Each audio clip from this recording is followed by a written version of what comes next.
बिस्मिल्लाहिर्रहमानिर्रहीम अस्सलाम वालेकुम। पीवीटी न्यूज़ एचडी के साथ मैं हूं सोहेल चौधरी। नजर डालेंगे आज की अहम खबरों पर।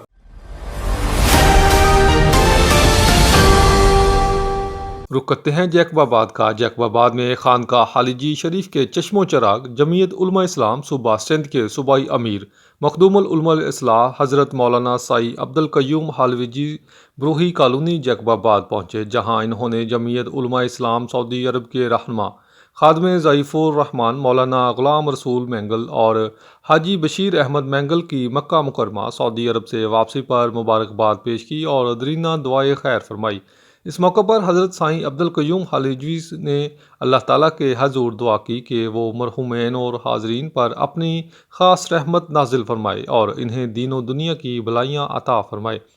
इन्होंने मैंगल ख़ानदान की खिदमात को भी सराहा। तकरीब में जमीयत उलमा इस्लाम पाकिस्तान ज़िला जैकबाबाद के डिप्टी सेक्रेटरी जनरल हाजी नज़ीर अहमद मैंगल, मुकामी अमायदीन और जमीयत के मुतअद्दिद कारकुनान बड़ी तादाद में मौजूद थे।